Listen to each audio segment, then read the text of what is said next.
tout dire, j'ai trouvé ça assez scandaleux. Et Dieu sait si je suis rétif quand il s'agit de faire la critique des médias en général, des journalistes en particulier. Je sais assez quelle est la complexité des rouages de l'information et aussi la pluralité des opinions parmi les journalistes.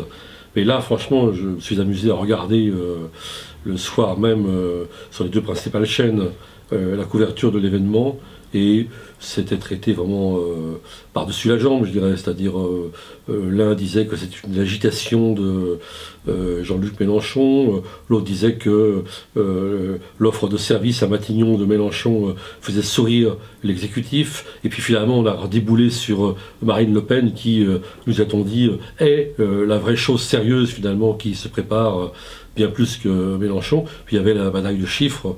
Alors, on a beaucoup cité les chiffres qui sont sortis du chapeau de Manuel Valls, 30 000. Bon, il y avait beaucoup plus de monde que ça.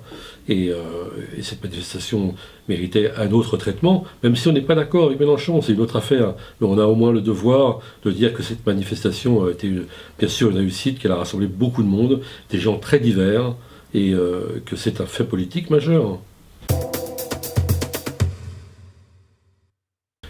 Ce qui est intéressant, c'est qu'il n'y a pas seulement eu les forces désormais traditionnelles, je dirais, du Parti communiste et du Parti de gauche. Il y avait des Verts, et pas seulement les quelques chefs de file de la gauche des Verts, avec Eva Joly, Sergio Coronado et quelques autres que l'on a nommés ici ou là dans les médias.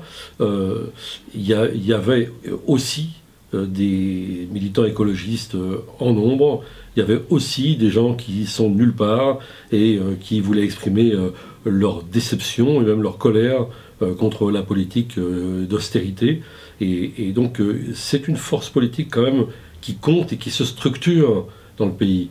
On ne pourra pas lui faire indéfiniment le coup du mépris. On n'a pas l'impression, hein, puisqu'il intervenait sur TF1 juste après les comptes rendus, à mes yeux assez malheureux d'ailleurs, de la manifestation. Hein. Tout le discours de Ayrault, tous les mots qu'il employait, ce serait intéressant de faire une étude de sémantique pratiquement, hein, sur la croissance, le redressement du pays, le déficit, les réformes nécessaires, etc.